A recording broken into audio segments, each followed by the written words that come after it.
Petrol और diesel की कीमतें एकदम से बढ़ने लगी हैं और हर चीज़ आपको मार्केट में महंगी मिल रही है।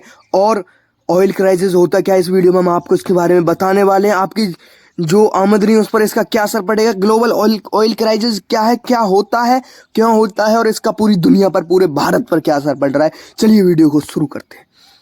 ग्लोबल ऑयल क्राइसिस का मतलब है कि दुनिया में तेल, जो कच्चा तेल है, क्रूड ऑयल है, उसकी सप्लाई कम हो रही है, डिमांड एकदम से बढ़ रही है।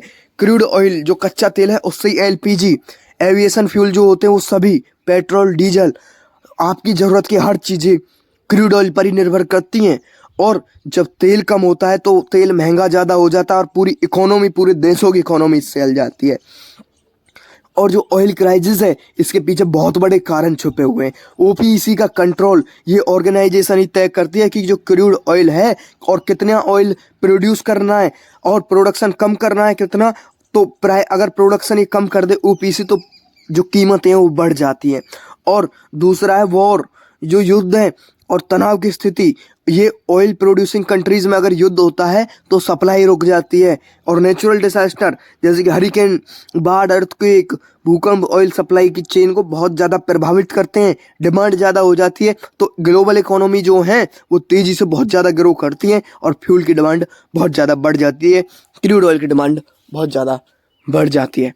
अब जो ऑयल क्राइसिस है इसका जब ये आता है तो पेट्रोल डीजल सबसे पहले महंगे होते हैं, क्रूड ऑयल महंगा होता है तो जो इम्पोर्ट कॉस्ट है वो भी बढ़ जाती है। गवर्नमेंट के टैक्स और रिफाइनरी कॉस्ट जो है वो भी इसमें जुड़ती है और आपको फ्यूल बहुत ज़्यादा महंगा मिलता है, जो तेल है वो बहुत ज़्यादा महंगा मिलता है।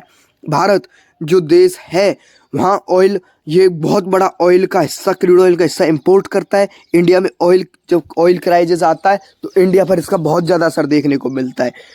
तेल महंगा होता है तो ट्रांसपोर्टेशन महंगा हो जाता है और हर चीज़ की, हर वस्तु की कीमतें बढ़ जाती हैं। और पेट्रोल डीजल महंगा हो जाता है, एलपीजी सिलेंडर महंगा हो जाता है और डेली की आपकी हर चीज़ें जो आप डेली यूज करते हो सभी महंगी हो जाती हैं। ऑयल इंपोर्ट महंगा होने से इंडिया का जो ट्रेड इफेक्ट है वो काफ़ी ज़्यादा बढ़ता है, रुपए की वैल्यू गिरने की आशंका होती है और जो अर्थव्यवस्था है वो काफ़ी स्लो हो जाती है। कंपनी में कॉस्ट बढ़ने लगती है, क्रूड जो फ्यूल है, रिफाइनिंग है जो उनकी कंपनियों में, और ग्रोथ है वो बहुत ज़्यादा कम हो जाती है। और ऑयल क्राइसिस का सिर्फ एक ये नहीं है कि एक चुनिंदा देश उस पर इसका असर पड़ रहा है, बल्कि पूरी दुनिया पर इसका असर पड़ता है। एयरलाइन टिकट्स महंगे हो जाते हैं, जो आप फ्लाइट से यात्रा करते हैं वो महंगी हो जाती हैं और जो परिवहन है वो महंगा हो जाता है। स्टॉक मार्केट डाउन चला जाता है और रिसेशन का खतरा काफ़ी ज़्यादा हो जाता है। ऑयल क्राइसिस जो है वो, उससे पूरी दुनिया की इकोनॉमी, पूरी दुनिया की अर्थव्यवस्था हिल जाती है। और भविष्य में आप ऑयल क्राइसिस से अगर बचना चाहते हो तो रिन्यूएबल एनर्जी पर ज़्यादा ध्यान रखें, उसका इस्तेमाल करना सीखें, इलेक्ट्रिकल व्हीकल ज़्यादा यूज करें और जिससे कि आपको तेल पर कम जो निर्भर है वो रहना पड़े। आप क्रूड ऑयल पर आपको कम, मतलब कि जो पेट्रोल डीजल उस पर कम रहने के लिए आपको खुद ये चीज़ें सोचनी होंगी और खुद आपको इलेक्ट्रिक व्हीकल्स पर आना होगा। आपको हमारी जानकारी कैसी लगी, वीडियो अच्छी लगी वीडियो को लाइक कर दे, चैनल को सब्सक्राइब कर दे। हम मिलते हैं एक और नई बड़ी अपडेट के साथ, एक और नई बड़ी जानकारी के साथ।